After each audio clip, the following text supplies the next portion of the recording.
आज मैं एक मोरल स्टोरी आप सभी के समीप ला रहा हूँ। एक परिवार की कहानी है। आज की जीवन की सच्चाई से जुड़ी हुई है। कहीं न कहीं कई न कई साथियों के साथ रिलेट कर रही होगी। तो कहानी कुछ इस प्रकार है। एक हस्बैंड जी होते हैं जो ऑफिस से शाम को थके हारे घर लौटते हैं। काफ़ी ऑफिस की जिम्मेदारियों को सहते हुए, घर की जिम्मेदारियों को याद करते हुए, तो उनकी जो वाइफ थी वो तैयार थी। उनको देखकर बड़ा अच्छा लगा पति महोदय को। लेकिन वो आई और बोली, सुनिए, आज जो है मैं किटी पार्टी में जा रही हूँ, थोड़ा सा लेट हो जाऊँगी, आप एडजस्ट कर लेना। पति जी बोले, ठीक है भाई, आप जाइए, ओके। तो पत्नी बड़ी आश्चर्यचकित हुई कि उन्होंने डांटा भी नहीं, कुछ कहा नहीं, थोड़ा गुस्सा होंगे, लेकिन ठीक है, और कह दिया उन्होंने तो वो चली गई। एक दो दिन बीते, संडे का दिन था। बेटा आया उनके पास, बहुत घबरा रहा था, थोड़ा परेशान भी था, डर था, बीपी भी उसका बढ़ा हुआ था। कल शाम को ही उसका प्री बोर्ड्स की परीक्षा का रिजल्ट आया था, नंबर कम आए थे। रात भर सोचता रहा कि पापा के साइन कराने हैं, कैसे बताऊं कि मेरा प्री बोर्ड का रिजल्ट ख़राब रहा। इसी उधेड़-बुन में पापा के पास पहुंचा। बोला, पापा। मैं कहा, हाँ बेटा, कि मेरे कल प्री बोर्ड्स का रिजल्ट आया था। बोले, बहुत अच्छे, बताओ नंबर क्या कैसे रहे हैं। पापा, नंबर अच्छे नहीं आए हैं। बहुत डरा हुआ कि यार अभी बस पापा जूता उठाएंगे और मुझे मारेंगे, या ये डांटेंगे वो डांटेंगे। पापा ने कहा, ठीक है, तुम्हारे नंबर हैं, तुम्हारी मेहनत है, जैसी मेहनत की वैसे नंबर आए हैं, मेहनत करो, ये तो प्री बोर्ड्स थे, अभी कुछ नहीं बिगड़ा है, अच्छे नंबर आ जाएंगे, ठीक है जाओ। बेटा बड़ा खुश, चलो आज डांट नहीं पड़ी। कुछ लगा भी कि ठीक है यार, मेरी ही गलती है, मेरे नंबर हैं, पापा सही कह रहे हैं, पढ़ लेंगे। कुछ दिन और बीते। एक दिन बेटी घबराई हुई आई। बोले, पापा।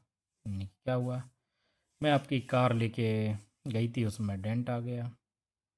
सोच रही थी आज तो आफत है, बहुत पिटाई लगेगी।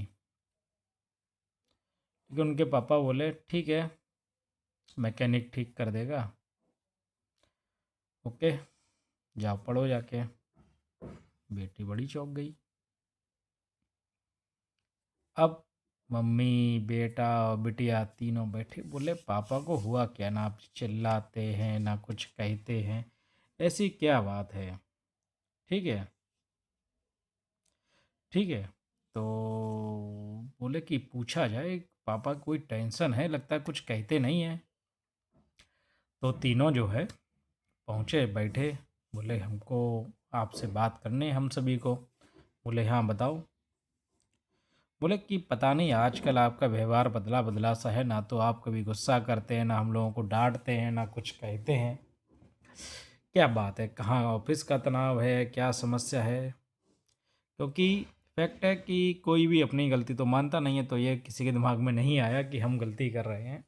मैं पूछा, हो सकता है ऑफिस का प्रेशर हो, काम का प्रेशर हो, ठीक है, या इन्होंने ही कुछ गलती कर दी हो, तो ये जो है इतना मीठा मीठा व्यवहार कर रहे हैं, बदला बदला व्यवहार कर रहे हैं, तो बात क्या है? तो उन्होंने कहा, देखिए सब ठीक है, ऑफिस अपनी जगह चल रहा है, काम भी अपनी जगह चल रहा है, मैं बरसों से तुम लोगों की चिंता करते करते घुला जाता हूँ।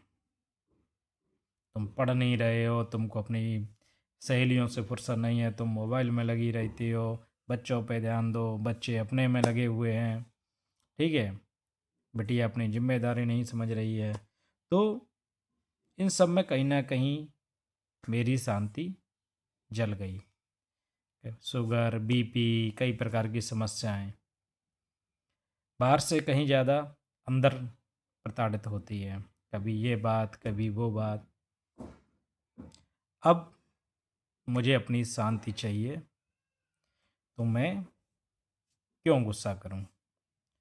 बेटे को बड़ा खराब लगा कि पापा तो इतनी चिंता करते थे। ठीक है, तो उस पर रहा नहीं गया। उसने कहा, पापा अच्छा, इसका मतलब है अब आपको हम लोगों की परवाह नहीं है कि हम लोग कुछ भी करें, आप कुछ नहीं कहेंगे? मैंने कहा, नहीं बेटा, ऐसी कोई बात नहीं है। मैं तुम सबसे प्यार करता हूँ और बहुत करता हूँ, लेकिन मैं क्या कर सकता हूँ? मेहनत आपने नहीं की, नंबर आपके कम आए। मेरे डांटने से नंबर तो बढ़ नहीं जाएंगे। मैं सलाह दे सकता हूँ, मैं तुम्हें बता सकता हूँ कि बेटा इस रास्ते पे चलो तो तुम अच्छा कर सकते हो। चलना ना चलना तुम लोगों पर डिपेंड है। ठीक है, अगर तुम ज़िंदगी में गलती करोगे तो तुम ही भुगतोगे। ठीक है, अगर खुद को कांटा लगेगा तो दर्द भी खुद को ही होगा, दूसरा महसूस कर सकता है। ठीक है, और जब इन्हीं गलतियों से व्यक्ति सीखता भी है। अगर उसको सीख के सुधार लोगे तो इसलिए मैंने कहा कि मेहनत करो तो नंबर अच्छे आ जाएंगे। ठीक है, अपनी अपनी जिम्मेदारी निभाओगे, है ना? नुकसान तुम करो, समस्या मैं ऑफिस से थका आ रहा हूँ, फिर मैं तुम्हारी चीज़ों को ठीक करूँ। तो बेटी को भी समझ में आया, पत्नी को भी महसूस हुआ। बेटा अपने आप अपने भविष्य को बनाने के लिए पढ़ने लगा।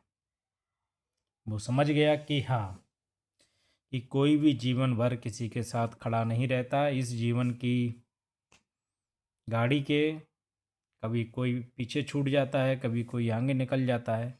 वो अपना मेहनत करने लगा। बेटी को भी समझ में आया कि जिम्मेदारी निभानी चाहिए। अपने आप मैकेनिक के पास कार ले गई, उसको सही डेंट को करा लाई। इसके अलावा और भी जो चीज़ें उनको करनी चाहिए वो करने लगे। छोटे मोटे काम भी बच्चे घर के कराने लगे।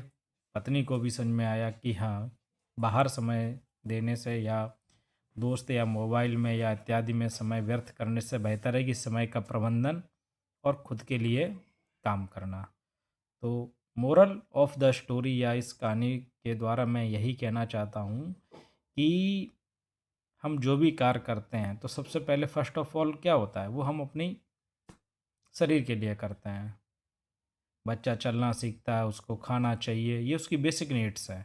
वही बड़े होकर अन्य सारी शारीरिक इच्छाएं, भौतिक संसाधन, ये सब हमारे बढ़ते चले जाते हैं।